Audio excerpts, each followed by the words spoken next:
अच्छा, तो यहाँ पे हम लोग चैप्टर 14 स्टार्ट करें, ठीक है। ट्रायल बैलेंस, सही है। अब इसके अंदर डिफरेंट एरर्स का भी जिक्र है, ट्रायल बैलेंस इटसेल्फ को हमें बताया हुआ है, ठीक है। सारी चीज़ें इसमें बताएंगी। तो सबसे पहले यहाँ से शुरू करते हैं। इनिशियल ट्रायल बैलेंस, इसका मतलब क्या है, ठीक है। In manual accounting system the accounts are ruled off और बैलेंस्ड ऑफ। याद है आपको, हम जब टी अकाउंट्स बनाते थे तो हम उनको बैलेंस ऑफ करते थे, राइट। तो ये वही स्टेप बता रहे हैं यहाँ पे। A debit balance on an account is shown as opening balance brought down on the debit side of account. Similarly, if there is a credit balance on account, the opening balance brought down at the start of a period should be on credit side of the account. ये भी मैंने आपको बात बताई थी जब हम T accounts कर रहे थे। इसके अंदर हमने देखा था कि जब भी जैसे यहाँ पे आता है ना, फॉर एग्जांपल बैंक है, तो इसके अंदर अगर हमारे पास बैलेंस पड़ा हुआ है तो इसका जो ओपनिंग है वो यहाँ पे आएगा, राइट। अगर बैलेंस बैंक या कैश अकाउंट में पड़ा हुआ है तो इसका मतलब जो क्लोजिंग होएगा इसका यहाँ पे आया होगा लास्ट मंथ, राइट। तो मैंने आपको ऑपोजिट इसका बताया था कि ऑपोजिट साइड पे इसकी एंट्री आती है, राइट। ऐसे ही है। तो यहाँ पे भी यही बात करें कि डेबिट बैलेंस हम किसको कहते हैं, जब ओपनिंग उसका डेबिट पे आए, क्लोजिंग क्रेडिट पे ओपनिंग डेबिट पे आ जाए। तमाम जो एसेट्स है ना, जो कैटेगरी 1 वाली आइटम्स हैं, उनको डेबिट बैलेंस ट्रीट किया जाता है। और तमाम जो कैटेगरी 2 वाली आइटम्स हैं उनको एज ए क्रेडिट बैलेंस कहा जाता है। कैपिटल हो गया, सेल्स हो गया, ठीक है, लाइबिलिटी हो गया, तमाम क्रेडिट बैलेंस आते हैं।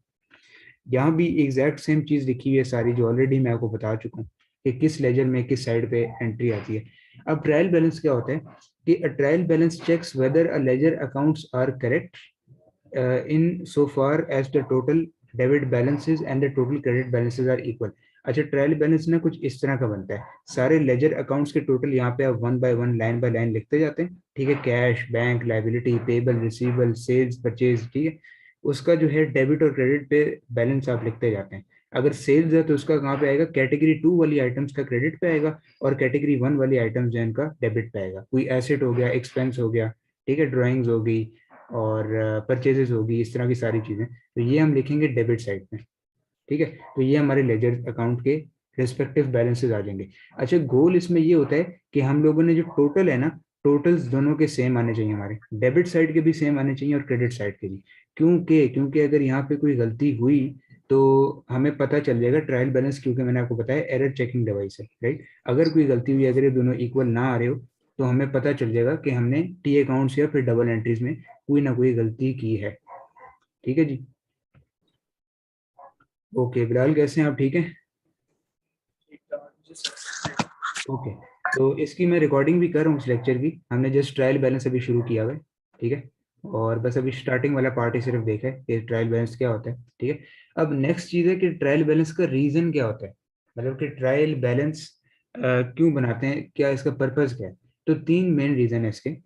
पहला रीजन है, at end of the financial year a trial balance is used as the starting point for preparing a statement of comprehensive income. अच्छा, इसको, इस वर्ड को इग्नोर कर दें, ये भी हमने नहीं पढ़ा। मतलब कि स्टेटमेंट ऑफ फाइनेंशियल पोजीशन और तमाम स्टेटमेंट्स को शुरू करने के लिए ट्रायल बैलेंस सबसे पहले बनाना जरूरी होता है। क्योंकि जब आपको गलतियां पता चलेंगी, आप उनको करेक्ट करेंगे, फिर ही तो जाके हम बना सकेंगे फाइनेंशियल स्टेटमेंट्स, राइट। अगर गलतियां मौजूद हुई आपके अकाउंट्स में, फिर तो हम फाइनेंशियल स्टेटमेंट्स में शेयर होल्डर को गलत आइडिया तो नहीं दे सकते, राइट। तो पहला इसका जो मकसद है ये है। सेकंड है, trial balance shows the current balances on all the asset, liability, capital, income and expense account. मतलब तमाम के तमाम, हमने ऊपर अभी देखे हैं ना, तमाम हेड्स हम यहाँ पे लिखते हैं, इन लाइंस में लिखते हैं। तो तमाम के तमाम हेड्स का बैलेंसेस बता सकते हैं। This can provide useful information to the management. अगर मैनेजमेंट चाहती है कि टोटल एक्सपेंस ढूंढना चाहे, टोटल सेल्स ढूंढना चाहे, टोटल रिसीवर्स ढूंढना चाहे, तो ये आराम से, आसानी से उनको बता सकते हैं। फिर लास्ट है, in manual accounting system preparing trial balance is a procedure for identifying certain types of errors. ये इसका मेन मकसद है, ठीक है, थर्ड वाला, कि ये एरर्स को आइडेंटिफाई करता है। If the total of debit balances and total of credit balances are not equal, तो इसका मतलब है कि बीच में कोई मिस्टेक या गलती हुई है जब हमने लेजर अकाउंट्स, मतलब कि टी अकाउंट्स में एंट्री की थी। When the existence of error has been identified, the next step is to carry out an investigation and try to find where the double entry mistake or mistakes have been happened. अब obviously गलती हुई है तो हमें इसको investigate भी करना पड़ेगा, ठीक है। तो ये तीन मकसद हैं ट्रायल बैलेंस के। ये भी आपको थ्योरी में आ सकता है, एमसीक्यूज के अंदर। फिर each organization will have its own procedures for preparing trial balance and some will produce a trial balance more frequently than others. कुछ कंपनीज, हर कंपनी की अलग अलग पॉलिसी होगी। कुछ कंपनीज जो हैं वो इसको जो बड़ी बड़ी कंपनीज हैं मैंने देखा है वो वीकली बेसिस पे भी बना रही होती हैं, क्योंकि उनकी जो ट्रांजैक्शन अमाउंट है बहुत ज़्यादा होती है, बहुत वास्ट होती है। उनकी तकरीबन लाखों में ट्रांजैक्शन एवरी डे, हर दिन इनकर हो रही होती है। कुछ वीकली भी बनाती हैं, कुछ मंथली बनाती हैं, लेकिन ज़्यादातर क्या होता है या तो हाफ ईयरली होता है 6 महीने बाद, या फिर एक साल में एक दफ़ा होता है ईयरली। ओके ठीक है, समझ आ गई यहाँ तक? Okay, producing an initial trial balance. अब ट्रायल बैलेंस बनाना कैसे, ठीक है? तो पहले तो if total debits and total credits are not equal the initial trial balance will have to be corrected, मतलब इसमें एडजस्टमेंट हमने करनी पड़ेगी। A trial balance is used to prepare, अच्छा ये तो ऊपर हमने पढ़ लिया कि फाइनेंशियल स्टेटमेंट्स बनाने का मकसद है इसका। अब स्टेप वन में क्या है कि balance of all the accounts in the nominal general ledger. आपको मैंने बताया था जो हम टी अकाउंट्स बैलेंस करते हैं ना, फॉर एग्जांपल बैंक में 1000 अंदर आए, 500 गए, फिर 200 गए, ठीक है, ये ट्रांजेक्शन है। तो इसका मतलब हम इसको कैसे बैलेंस ऑफ करेंगे? हैवी साइड का बैलेंस लिखेंगे, जो टी अकाउंट्स में बेसिक बात मैंने बताई थी। कैरी डाउन यहाँ पे आ रहा है, जो डिफरेंस जो बन रहा है, ठीक है, डिफरेंस कितना बन रहा है? 300 का। इनका टोटल 700 है, तो डिफरेंस बन रहा है 300 का। तो इसका मतलब ये वाला जो सारे कैरी डाउन बैलेंसेस होते हैं ना हर अकाउंट में, ये जाते हैं ट्रायल बैलेंस के अंदर। ये मैंने आपको पहले भी बताया था, ठीक है। फिर स्टेप टू है list all the accounts in the ledger with their debit और क्रेडिट बैलेंस। डिपेंड करता है, अब इसमें काम आएगी आपकी कैटेगरी 1 और कैटेगरी 2। अगर वो चीज़ें आपको क्लियर हैं तो फिर आपको पता है क्या चीज़ डेबिट पे लिखनी है, क्या चीज़ क्रेडिट पे लिखनी है। इस केस में तमाम एसेट्स, परचेजेस, एक्सपेंसेस कहाँ आएंगे? डेबिट साइड पे, क्योंकि उनका डेबिट ट्रीटमेंट होता है। और तमाम लाइबिलिटीज, सेल्स हो गई, लाइबिलिटी हो गई, और इनकम हो गई किसी भी टाइप की, ठीक है, कैपिटल हो गया, वो कहाँ आएगा? क्रेडिट साइड पे, ठीक है। तो उनकी रिस्पेक्टिव साइड्स पे जो जो उनके ट्रीटमेंट है वो हमने वहाँ पे लिखने होंगे। अब इसकी छोटी सी एग्जांपल है, मैं जस्ट आपको एक नज़र बता देता हूँ कि होगा कैसे। पहले तो इसने देखें सारे टी अकाउंट्स बना लिए, फिर सेकंड स्टेप पे इसने नीचे जाके क्या किया, इनको बैलेंस ऑफ कर लिया। आप देखें बैलेंस कैरी डाउन आ रहा है यहाँ पे भी, सही है, यहाँ पे भी सारे बैलेंस कैरी डाउन आ रहे हैं यहाँ पे। तो ये जो कैरी डाउन हैं ये वाले, ये सारे जाएंगे ट्रायल बैलेंस के अंदर, ठीक है। और एंड में देखें इसने ट्रायल बैलेंस बना लिया इस तरह का। सारे हेड्स के नाम है, जो जो अकाउंट जिस जिस नाम का आपने टी अकाउंट बनाया था वो सारी चीज़ आपने लिखनी है, ईच एंड एवरीथिंग, ठीक है। अब बैंक देखें, बैंक में अगर पैसे मौजूद हैं तो वो एसेट है ना, एसेट को क्या हम कहते हैं? डेबिट ट्रीटमेंट करते हैं। कैपिटल हमेशा क्रेडिट ट्रीटमेंट ही होता है, कैपिटल कभी डेबिट नहीं हो सकता। मोटर कार ये एसेट है हमारा, ये भी डेबिट ही होता है। परचेजेस ये कैटेगरी 1 में आती हैं, ये भी डेबिट होती हैं। फिर सेल्स कैटेगरी 2 की आइटम है, ये क्रेडिट होती हैं, ठीक है। तो रिस्पेक्टिव ट्रीटमेंट जो है वो याद करना यहाँ पे बहुत जरूरी है, ठीक है जी। तो ये छोटा सा मैंने आपको बता दिया, एक एग्जांपल दे दी, इंट्रोडक्शन दे दिया कि ट्रायल बैलेंस कैसे बनता है, ठीक है। यहाँ तक क्लियर है आपको? कोई कंफ्यूजन क्वेश्चन पूछ लें। क्लियर है जी यहाँ तक?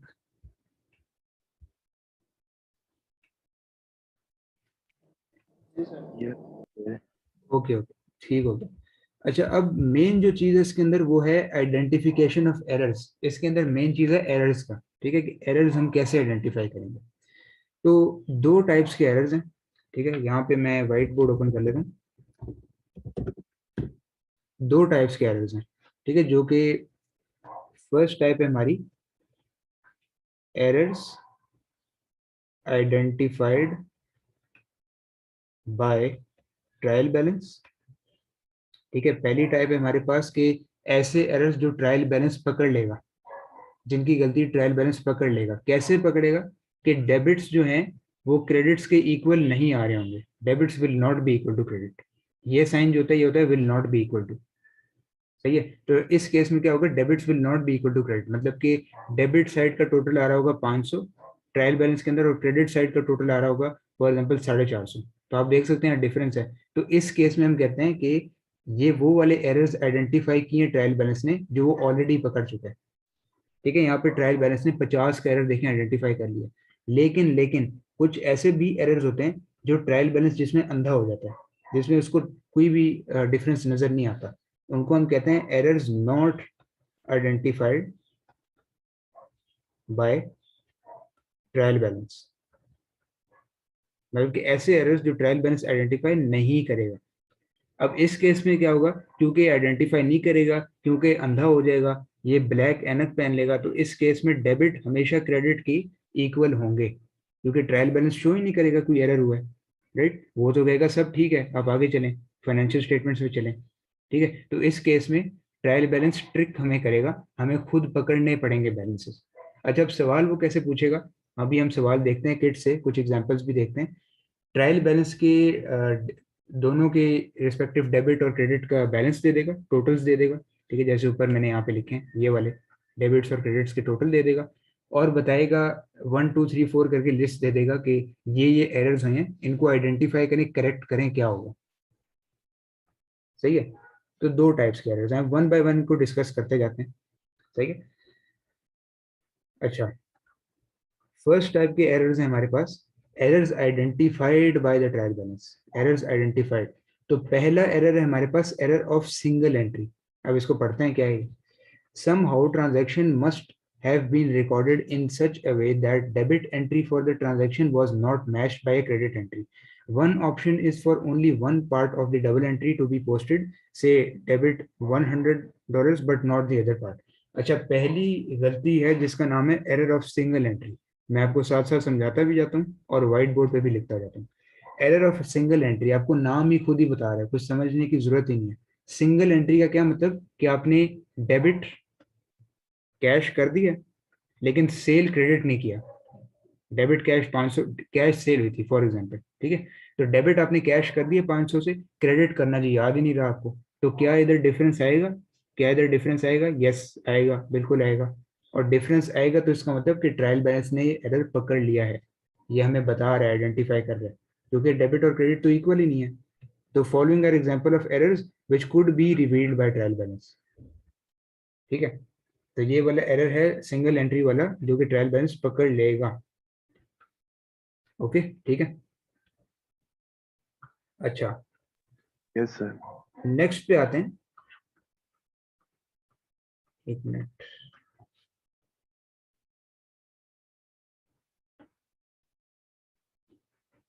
तो यहाँ पे सिंगल एंट्री, मैं एक काम करता हूँ, मैं मुझे 2 मिनट दें, मैं F3 की बुक ओपन करता हूँ।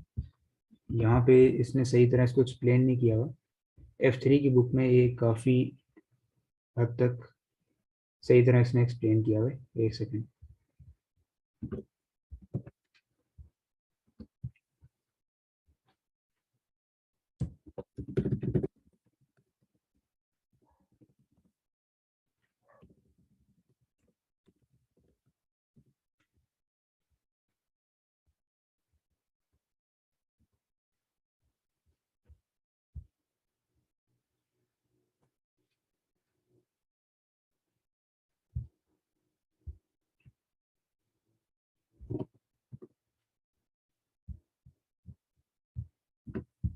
अच्छा जी, ये F3 की मैंने बुक ओपन की, कंटेंट दोनों का सेम है, ठीक है। मतलब कि जो ट्रायल बैलेंस हम करें दोनों सेम है, इसमें थोड़ा सा यहाँ पे इसने फर्क डाला हुआ है दोनों में, एरर्स में, ठीक है। ये देखें, हम अभी पहले ये वाले कर रहे हैं, error where trial balance does not balance. मतलब कि इसका क्या मतलब है कि वो वाले एरर्स जो कि ट्रायल बैलेंस आइडेंटिफाई कर देगा, वो आइडेंटिफाई कैसे करेगा, ना बैलेंस होके, राइट। तो पहली गलती इसमें है single sided entry. Single sided entry, a debit entry has been made but no corresponding credit entry और वाइस वर्सा। वहां पे हमने सिंगल एंट्री पढ़ा है इसको, ठीक है। तो एक ही बात है, सिंगल साइडेड एंट्री, ये पहली एग्जाम्पल है हमारी, ठीक है। ये साथ साथ आप लोग लिखते भी जाएं जैसे जैसे मैं समझा रहा हूँ आपको, ठीक है। सेकंड है debit and credit entries have been made but at different values. देखें इसमें क्या हुआ है कि हमने किया जी डेबिट 500 से, क्रेडिट भी किया लेकिन क्रेडिट कर दिया गलती से 450 से। तो आप देख सकते हैं डिफरेंस आ रहा है। तो इसका मतलब क्या ट्रायल बैलेंस यहाँ एरर पकड़ेगा या नहीं, बिल्कुल पकड़ेगा, क्योंकि ये बैलेंस नहीं आ रहा। दैट्स वाई ट्रायल बैलेंस बता देगा क्रेडिट डेबिट अनइक्वल है, इक्वल नहीं आ रहे, ठीक है। तो सेकंड ये हो गया। थर्ड है टू डेबिट और two credit entries have been posted. मतलब कि आपने करना क्या था, डेबिट क्रेडिट करना था, बट यहाँ पे ड्युअलिटी कॉन्सेप्ट को आपने कॉन्ट्राडिक्ट किया है और आपने दोनों डेबिट्स कर दिए। मतलब कि डेबिट 500 और डेबिट 500, तो मतलब कि क्रेडिट साइड 1000 से कम होगी, राइट, क्योंकि सारा 1000 का बोझ कहाँ पड़ गया, डेबिट साइड पे, ठीक है। तो ये तीसरी एग्जाम्पल है। फोर्थ है an incorrect addition in any individual account that is मिसकास्टिंग।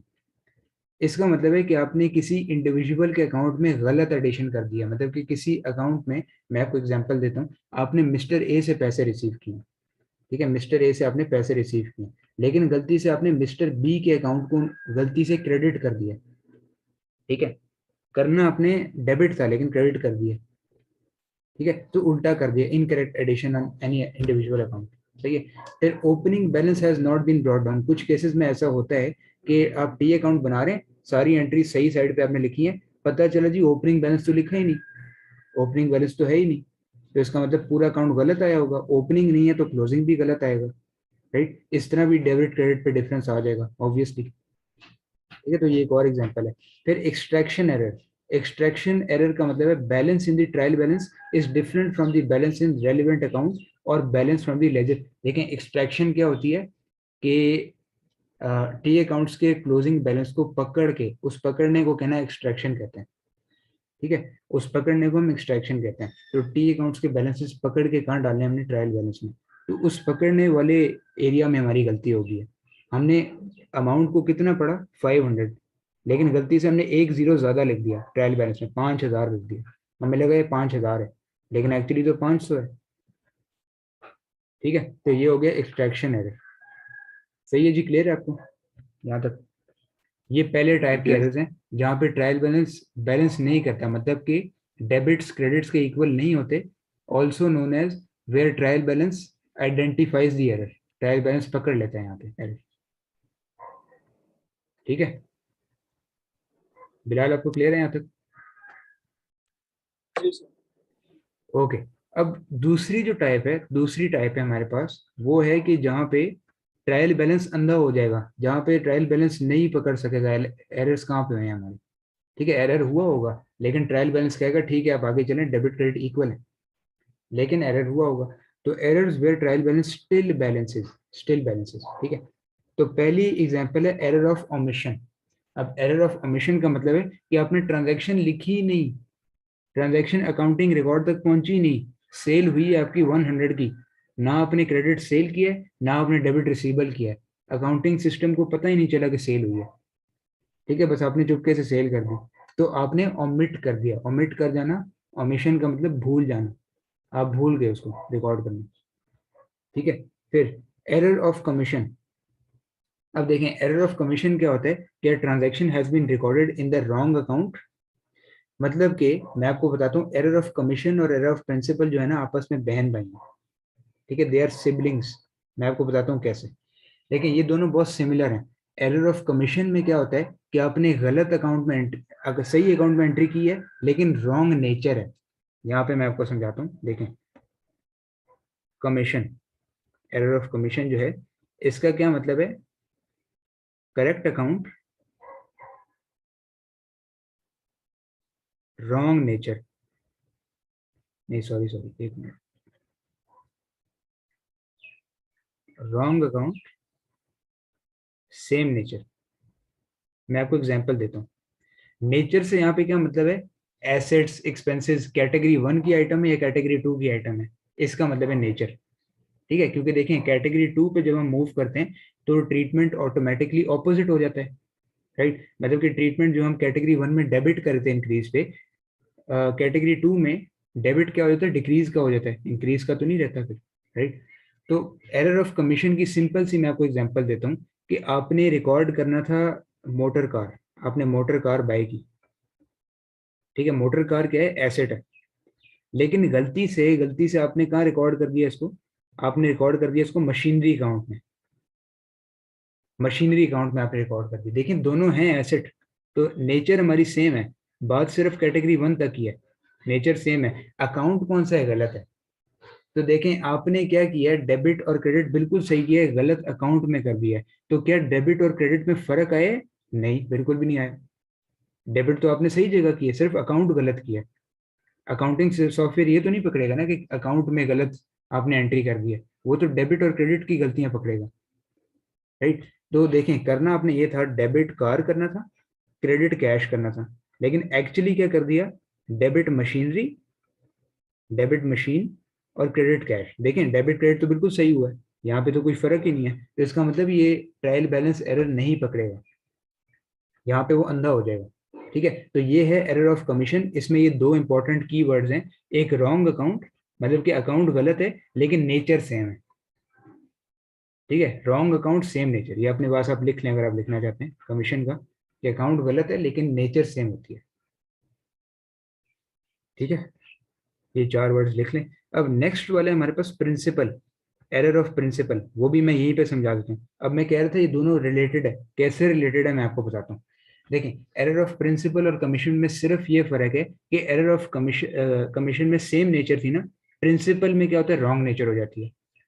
तो इसमें क्या है, wrong account, wrong account, wrong nature. इसका ये मतलब है कि आपने एक्सपेंस रिकॉर्ड करना था, आपने इलेक्ट्रिसिटी एक्सपेंस रिकॉर्ड करना था, आपने हीटिंग एक्सपेंस रिकॉर्ड करना था। ठीक है, लेकिन आपने क्या रिकॉर्ड कर दिया गलती से, नॉन करंट एसेट। तो बहुत फर्क है राइट दोनों में। एक्सपेंस कहाँ पे होता है, नॉन करंट एसेट का ट्रीटमेंट कहीं और होता है, राइट। लेकिन दोनों डेबिट हो रहे हैं, ये तो लाजमी है। ठीक है, आपने करना था डेबिट कार 500, क्रेडिट कैश 500। ठीक है, लेकिन एक्चुअली आपने क्या कर दिया, एक्चुअली आपने किया जी debit electric bill 500, credit cash 500। तो क्या डेबिट और क्रेडिट में कोई फर्क आ रहा है? क्या ट्रायल बैलेंस यहाँ पे बता सकेगा कि एरर आ रहा है? नहीं, बिल्कुल नहीं बता सकेगा, क्योंकि डेबिट और क्रेडिट तो बिल्कुल सेम है, सिर्फ नाम में फर्क आ रहा है। नाम पकड़ना ट्रायल बैलेंस का काम तो नहीं है, सिर्फ अमाउंट से गर्ज है ट्रायल बैलेंस में। राइट, समझ आ रही है आप लोगों को यहाँ तक? Yes sir. ओके, तो ये चीज़ आप लिख लें। इसके इसकी जो कैरेक्टरिस्टिक्स और इसकी, के कमीशन और प्रिंसिपल में क्या फ़र्क है, फिर हम आगे चलते हैं।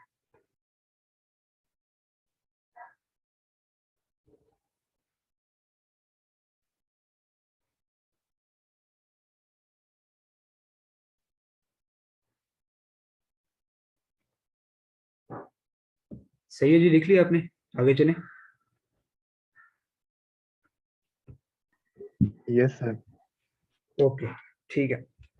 बिलाल, यहाँ तक समझ आ रही है आपको? कोई कंफ्यूजन तो नहीं है? जी सर। ओके, नेक्स्ट देखते हैं कॉम्पनसेटिंग एरर। अभी तक हमने कमीशन देख लिया है, एरर ऑफ प्रिंसिपल देख लिया है, एरर ऑफ ओमिशन देख लिया है। फोर्थ वाला है कॉम्पनसेटिंग एरर।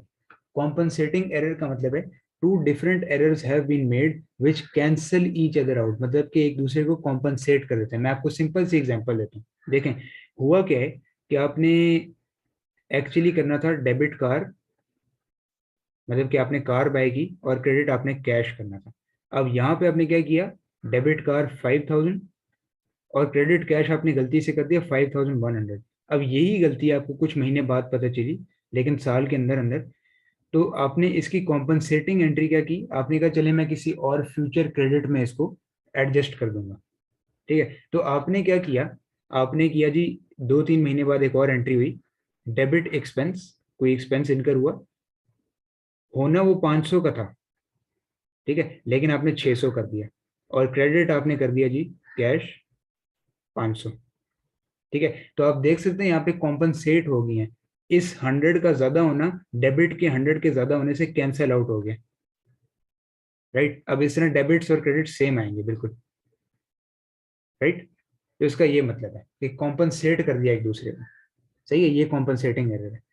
फिर एरर ऑफ ओरिजिनल एंट्री, इसका मतलब है the correct double entry has been made but with wrong amount, मतलब कि cash sale of 76 has been recorded of 67।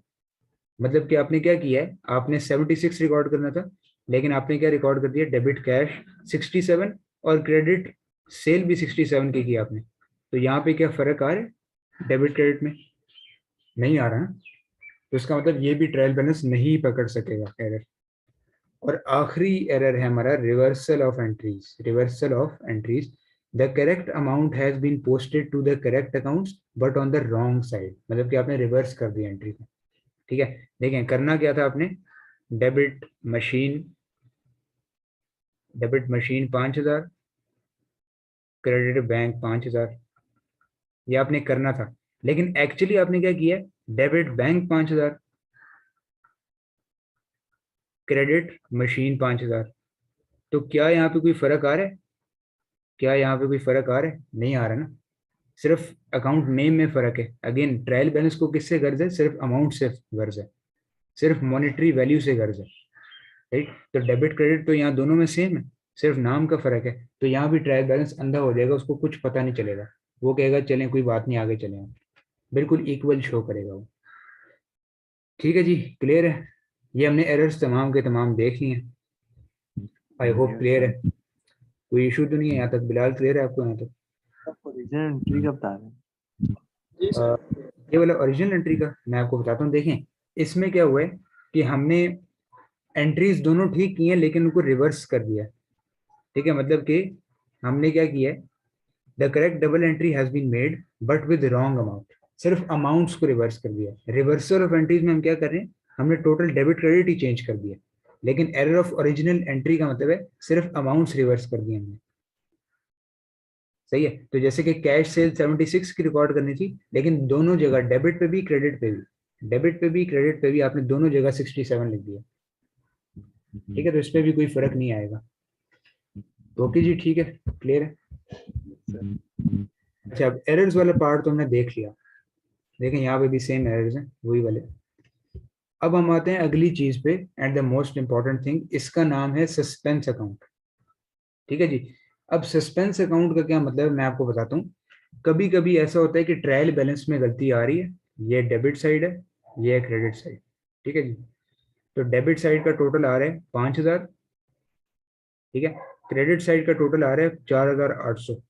अब ये 200 का डिफरेंस आपने 3 4 5 महीने लगा दिया, अपना पूरा टाइम वेस्ट कर दिया इस पे 200 का, सिर्फ 200 के डिफरेंस के लिए, ताकि ये मिल जाए। आप बिल्कुल बेसिक तक चले गए, आप ट्रायल सॉरी टी अकाउंट्स तक चले गए, जर्नल एंट्रीज तक चले गए, डबल एंट्रीज तक चले गए, आपको ये नहीं मिला एरर। आपने ईच एंड एवरीथिंग कर लिया, आपने ट्रायल एंड एरर हर चीज कर ली, आपको एरर नहीं मिला।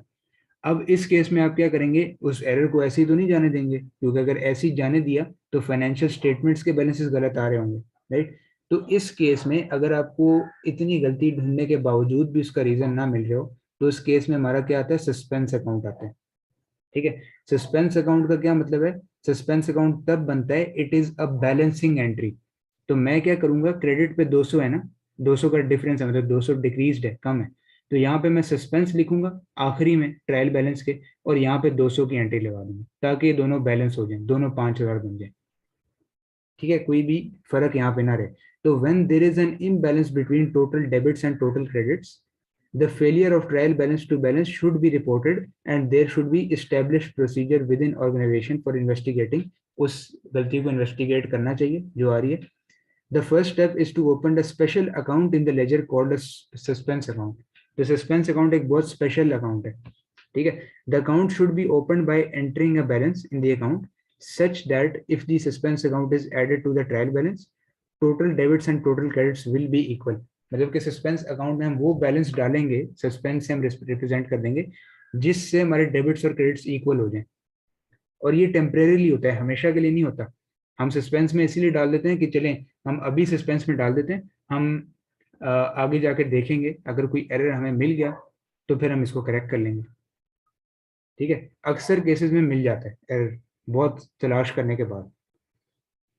ठीक है, तो यहाँ पे देखें एग्जांपल देखते हैं इसकी छोटी सी। A draft initial trial balance has been prepared, total debits कितने 145,600 और टोटल क्रेडिट्स कितने 1,27,100। तो इनका डिफरेंस कितना बन रहा है 18,500। ये देखें आप, 18,500 डिफरेंस बन रहा है। अब ये डिफरेंस हम कैसे अकाउंट फॉर करेंगे, कौन सी साइड कम है, क्रेडिट साइड कम है। तो हम सस्पेंस अकाउंट बना के, सस्पेंस का टी अकाउंट बना के क्रेडिट साइड पे बैलेंस इसका लिख देंगे 18,500। क्रेडिट पे क्यों लिखा, क्योंकि जब इसमें 18,500 ऐड कर देंगे तो ये दोनों इक्वल बन जाएगी ना अमाउंट्स, ये वाली और ये वाली, राइट। इसीलिए वहीं पे आपने सस्पेंस का बैलेंस डालना है जहां पे जो अमाउंट है वो दोनों की इक्वल हो जाए, डेबिट की भी और क्रेडिट की भी। सही है जी, समझ आ गई? Yes sir.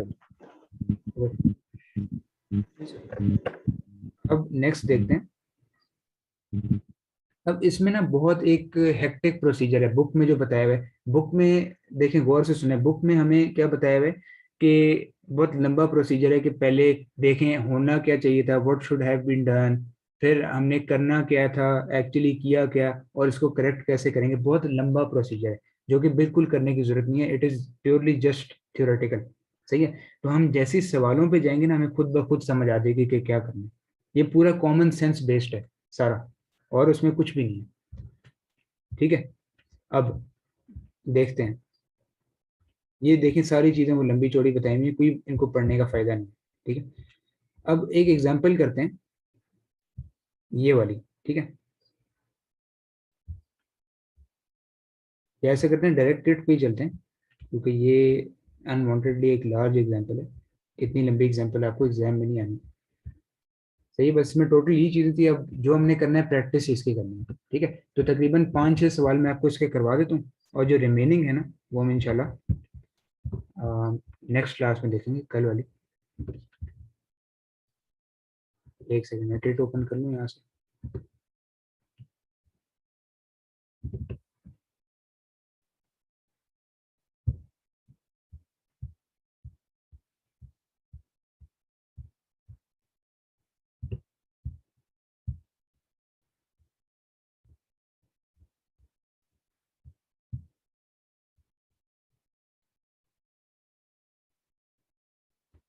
अच्छा जी, ये सवाल है इसमें 206 से 270, जिसमें बैंक रिकन्सिलिएशन और कंट्रोल अकाउंट के मिक्स थे ना, वही वाले सवाल हैं।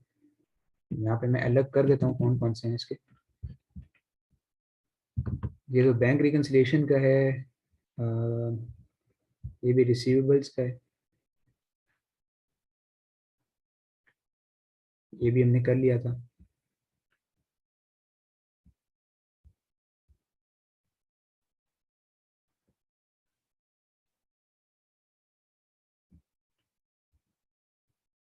अच्छा जी, यहाँ से शुरू होते हैं ट्रायल बैलेंस के। तो वन बाय वन देखते हैं। सबसे पहले ये करते हैं 213, 213, 213। Which of the following errors would be found by extracting a trial balance. मतलब कि कौन से एरर्स ऐसे होंगे जो कि ट्रायल बैलेंस से पता चलेंगे हमें। A transaction has been completely missed from the accounts, तो ये तो मैंने आपको बताया था, अगर कम्प्लीटली मिस हुई है तो ट्रायल बैलेंस तक बात पहुंची नहीं है, तो ट्रायल बैलेंस कैसे आइडेंटिफाई करेगा, राइट। तो ये आंसर नहीं है। The double entries have been made in the had been made the wrong way round, मतलब कि डेबिट और क्रेडिट आपने उल्टा कर दिया लेकिन अमाउंट सेम है, तो ये भी गलती नहीं पकड़ेगा। ठीक है। Different figures have been entered for debit and credit entries. Yes, अगर आपने डेबिट पे कुछ और लिख दिया है, 500 लिख दिया है, क्रेडिट पे आपने जस्ट 400 लिख दिया, तो फिर फर्क लाजमी आएगा, ट्रायल बैलेंस आइडेंटिफाई करेगा इसमें। तो सी ऑप्शन करेक्ट है। ओके, यहाँ पे कंट्रोल अकाउंट है, ये भी कंट्रोल है। अच्छा, ये करते हैं, ये है ट्रायल बैलेंस वाले 217। सो Arlene has posted an invoice for equipment repairs of 240 to building repair account। देखें यहाँ पे क्या हो रहा है कि दोनों की जो अमाउंट है सेम, बट यहाँ पे मैंने आपको बताया था नेचर सेम है। देखें, ये इक्विपमेंट रिपेयर एक्सपेंस अकाउंट है, ये भी रिपेयर हो रही है, राइट, और ये बिल्डिंग रिपेयर है, ये भी एक्सपेंस अकाउंट है। तो सेम नेचर वाला मैंने आपको कौन सा बताया था, एरर ऑफ कमीशन पहला वाला, राइट। प्रिंसिपल में जो था वो डिफरेंट नेचर थी, तो रॉन्ग अकाउंट है लेकिन सेम नेचर है, दोनों एक्सपेंसेस हैं। ठीक है। तो what journal entry and explanation are required to correct this.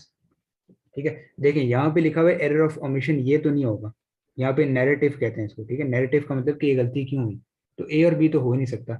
Answer या तो सी है या तो डी है। मैंने कैसे आइडेंटिफाई किया, क्योंकि इन दोनों में कमीशन कमीशन लिखा हुआ है। ठीक है। अब देखते हैं या सी है या डी है। देखिए हमने क्या किया, इक्विपमेंट रिपेयर्स की 240 थे, $240 वो हमने बिल्डिंग रिपेयर में डाले में, तो हमने इसको करेक्ट कैसे करने, करेक्टिंग एंट्री चाहिए ना।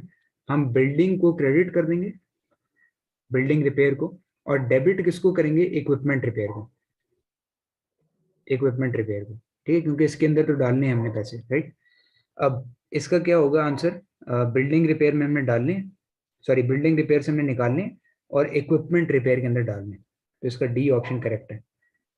ठीक है, क्योंकि इसने गलती से किस में डाला हुआ है, बिल्डिंग रिपेयर्स के अंदर, राइट। तो अब हमने इससे निकाल के किस में लाना है, इक्विपमेंट रिपेयर के अंदर, तो इक्विपमेंट रिपेयर डेबिट होएगा क्योंकि एक्सपेंस इंक्रीज हो रहा है, और बिल्डिंग रिपेयर क्रेडिट हो जाएगा। ठीक है जी, समझ आइए। Yes sir. अच्छा, ये लिंक आप काइंडली फिर से ज्वाइन कर लें जो मैंने आपको भेजा हुआ है, क्योंकि ये कोई लिमिट लगी हुई मीटिंग पे, ठीक है। तो ये वाली लिंक आप फिर से ज्वाइन कर लें। सर लीव करके दोबारा करें? हाँ जी, मैं एंड कर रहा हूँ मीटिंग, ठीक है।